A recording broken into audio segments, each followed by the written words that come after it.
Senhoras e senhores, bom dia, nobres pares, amigos que nos acompanham aqui na tribuna. Quero mandar um grande abraço aqui para o Toninho Chutão. Toninho Chutão é um morador lá de São Silvestre, é um sitiante, e ele diz que acompanha a TV Câmara, Derbal. É bacana, né? Até o pessoal que mora lá na periferia de São Silvestre diz que assiste, gosta aí de ouvir o pronunciamento dos vereadores. Então, um grande abraço aí para o meu amigo Toninho Chutão. Eu não sei se dá para a gente começar a falar em comemoração.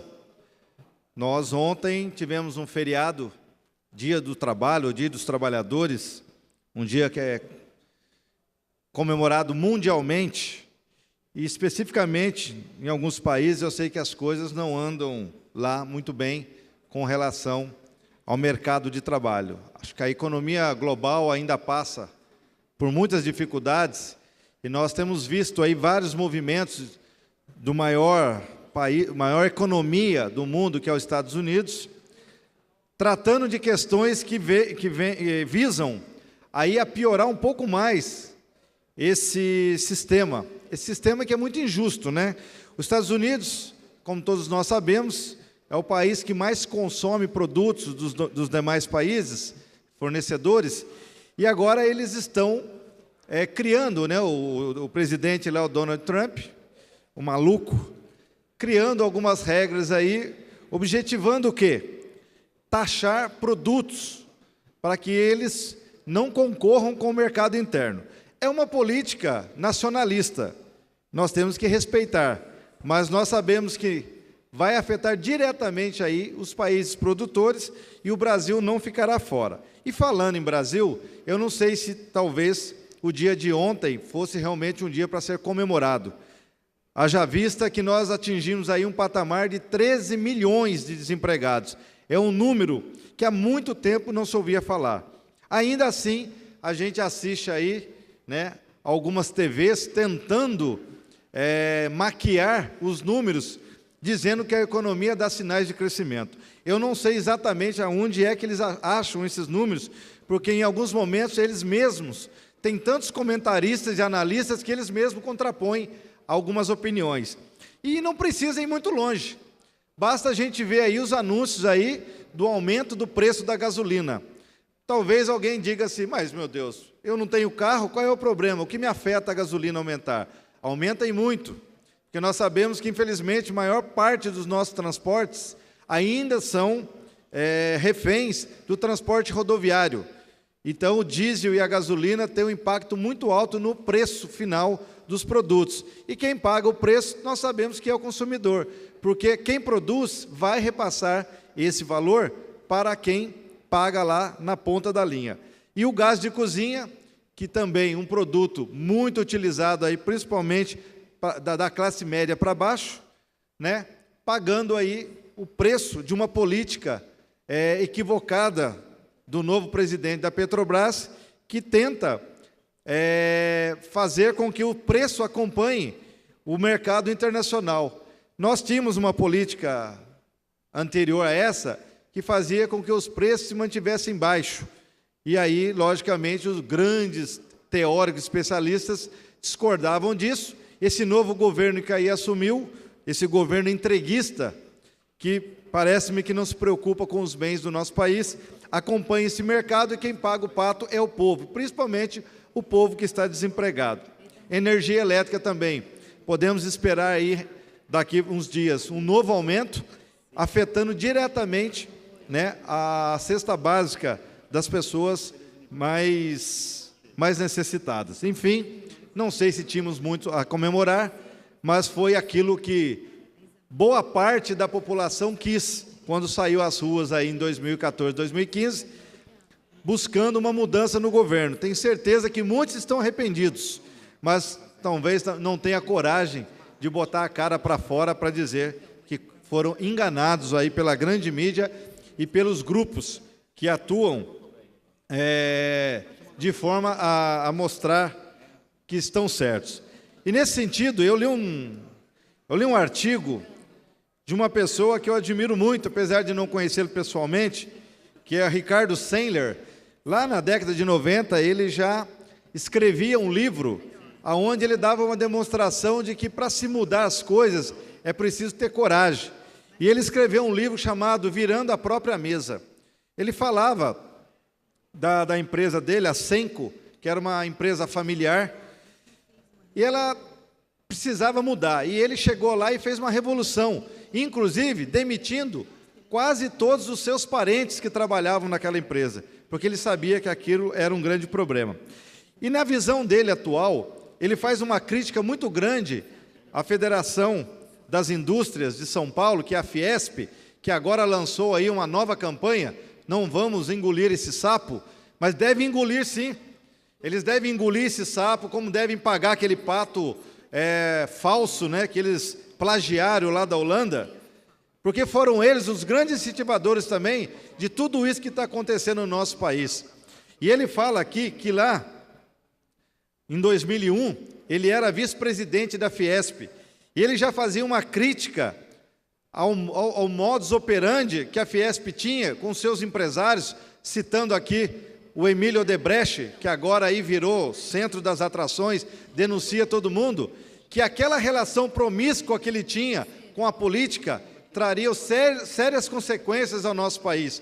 E nós estamos vendo agora aí o que deu. Mas mesmo assim, eles se fazem de mudos, né, e cegos, dizendo que não tem nada a ver com eles. Agora estão lançando essa campanha aí que não vão engolir esse sapo. A Fiesp é uma das grandes responsáveis por toda essa desgraça que está acontecendo no nosso país.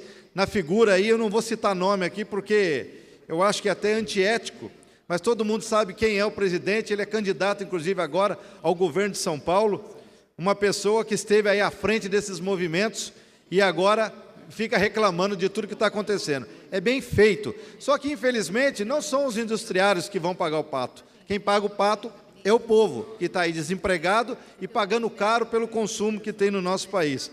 Então, eu fico muito contente de poder citar esse grande empresário que é o Ricardo Sandler, né? Ele, inclusive, ele era afiliado ao partido aos tucanos, e ele, numa demonstração de descontentamento, ele saiu do partido porque achava que esse partido também tinha dado uma grande contribuição com o retrocesso no nosso país.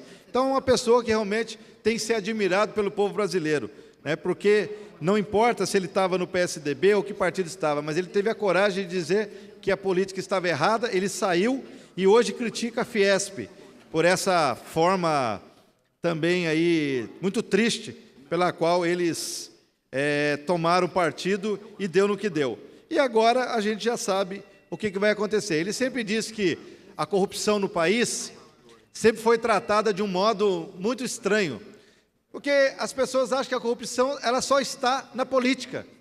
Só política é corrupto. E ele fala que não, os empresários são corruptos, a população de forma geral ela é corrupta, porque todos nós sabemos que muitos burlam aí o sistema, muitos procuram o seu jeitinho, muitos aí sonegam impostos, ou seja, ficam falando de uma forma como se eles fossem os santos, né?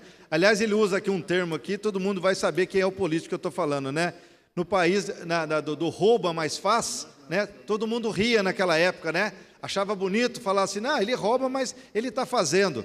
E hoje a gente vê aí no que é que está dando essa forma equivocada do brasileiro aceitar o que aceitou. Então, eu acho muito legal quando ele aqui desqualifica, né, todo o sistema brasileiro, dizendo que quer imputar agora à política, que a corrupção é só da política. Então, muito legal esse texto, ela está no site da UOL, no jornal Estado de São Paulo. Quem tiver a oportunidade de acessar lá, é um texto muito bacana, eu tenho uma cópia aqui também, quem quiser ler, fique muito à vontade. Uma outra situação que tem aí deixado a gente muito triste, foi essa catástrofe aí que acontece aí no centro de São Paulo, no Largo do Paissandu, com a queda daquele edifício. E aí a gente vê pessoas querendo criminalizar o movimento das pessoas dos sem-tetos, atribuindo a eles a culpa daquilo que aconteceu. Minha gente, se alguém é culpado disso aí, é o poder público. Isso é falta de política pública para moradias.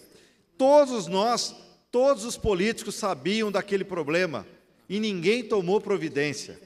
E agora fica aí todo mundo se lamentando, inclusive as TVs, fazendo todo aquele dramalhão de uma coisa que era previsível. Aquilo era já uma história que todo mundo sabia o final dela.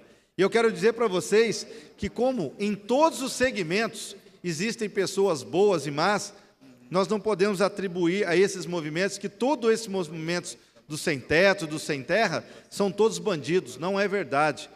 Da mesma forma que lá existe pessoas ruins, em todos os nossos segmentos, seja o segmento médico, segmento político, segmento industrial, segmento particular, os bancos estão aí demonstrando aí os grandes lucros que estão tendo às custas da miséria de muita gente, né, da maior parte da população do nosso país. Então, nessa hora, querer se aproveitar para fazer analogias, de dizer, condenar esses movimentos, porque nós sabemos que o Brasil tem, assim, né, tem vergonha de dizer que é um país de miseráveis, querendo atribuir agora como se essas pessoas fossem bandidas.